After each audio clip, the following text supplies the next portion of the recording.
Hi అండి, hello, good evening. ఎలా ఉన్నారు అందరూ?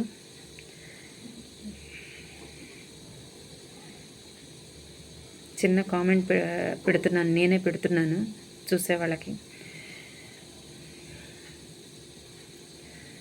చూసినా చూడకపోయినా మెసేజ్ మాత్రం పాస్ చేస్తున్నాను. ఎక్కడైనా ఏ ఏరియాలోనైనా ఎక్కడైనా సరే టైలరింగ్ షాప్కి వెళ్ళేటప్పుడు మాత్రం పర్సులో డబ్బులు పెట్టుకొని వెళ్ళండి. ఎందుకంటే మీ ఐటెం మీకు వాళ్ళు డెలివరీ చేసేటప్పుడు మీకు ఇచ్చేటప్పుడు డబ్బులు అమౌంట్ వాళ్ళకి మీరు పే చేయాలి కదా. అందుకని చాలామంది బజార్ వచ్చామండి, షాప్కి వచ్చాము, అనుకోకుండా వచ్చాము, మళ్ళీ పంపిస్తాము, లేదు ఇక్కడ నెట్ పని చేయట్లేదు, ఫోన్పే అవ్వట్లేదు, ఇంటికి వెళ్ళి చేస్తామంటే 10 రోజులు గడిచిపోతుంది, లేదా మళ్ళీ వచ్చేంతవరకు టైం గడిచిపోతుంది. టైలరింగ్ వర్క్ చేసే వాళ్ళందరూ మధ్యతరగతి కుటుంబాలే. టైలరింగ్ వర్క్ మీద బ్రతికే వాళ్ళు చాలామంది ఉన్నారు. అలాంటి వాళ్ళ బాధ మీకు అంతగా తెలియకపోవచ్చు. మీరు బట్టల షాప్కి వెళ్తే ఫోన్పే చేసేస్తున్నారు, ఎంత అమౌంట్ అయినా 10,000 అయినా 20,000 అయినా అక్కడికక్కడ కట్టేస్తారు. ఎందుకంటే మరి ఇంకంతే, మనం దాని గురించి ఏమి విమర్శించలేము. కట్టేస్తారు, ఫోన్పే కార్డు గీకేస్తారు, వాళ్ళకి ఇచ్చేస్తారు. ఒక టైలరింగ్ షాప్కి వచ్చేటప్పుడు ఒక బ్లౌజ్కి మినిమంగా 200 ఇస్తారు కుట్టితే, లేదా 150, కొంచెం తక్కువ పల్లెటూరులో అయితే 150. అవి కూడా పర్సులో డబ్బులు పెట్టుకొని రావటం మర్చిపోతున్నారు. ఇంకా అంతకుమించి నేనేం చెప్పలేను. మర్చిపోతున్నారు. మీరు టైలరింగ్ షాప్కి వచ్చినప్పుడే మీ నెట్ పని చేయట్లేదు. అదొక్కటి మీరు గుర్తుంచుకుంటే మేము కూడా బాగుంటాం. మీకు ఐటమ్ ఇవ్వగానే మా చేతికి డబ్బులు ఇస్తే మీ వర్క్ కూడా లేట్ అవ్వకుండా చేయాలన్న ఇంట్రెస్ట్ మాకు కలుగుతుంది. వీళ్ళు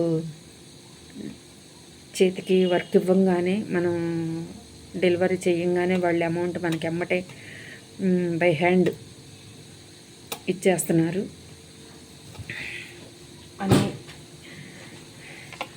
అన్న ఆలోచన మాకు ఉంటుంది.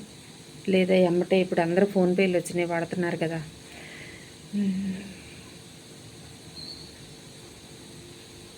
ఇది చాలామందికి బాధగా ఉంటుంది, కస్టమర్స్కి. కానీ చెప్పక తప్పదు, అందరం మధ్యతరగతి వాళ్ళమే. ఈ టైలరింగ్ వర్క్ అంటేనే మధ్యతరగతి వాళ్ళే ఎక్కువ చేస్తున్నారు. ఇప్పుడు ఇది కూడా వ్యాపారం అయిపోయింది. చదువుకున్న వాళ్ళు కూడా వర్కర్స్ని పెట్టి చేయించుకుంటున్నారు. కానీ మేము గత కొన్ని సంవత్సరాలుగా చేసేవాళ్ళం మాత్రం మేము అలాగే మేమే స్వయంగా వర్కులు చేసుకోవటం, మేమే సొంతంగా వర్కర్స్ లేకుండా పని పూర్తి చేసుకోవటం. అందుకనే మా దగ్గర ఎక్కువ రిపేర్లు కూడా రావు. ఎందుకంటే కటింగ్ మాస్టర్ వేరే ఉండడు, కుట్టేవాళ్ళు వేరే ఉండరు, ఐటమ్ డెలివరీ చేసేవాళ్ళు వేరే ఉండరు. మీరు ఎవరి దగ్గర కొన్ని సంవత్సరాల నుంచి వర్క్ చేసే వాళ్ళ దగ్గర మాత్రం ఎవరి దగ్గరికి వెళ్ళి ఇది ఇలా అయ్యింది ఏంటని అడగ డైరెక్ట్గా మమ్మల్ని అడగచ్చు.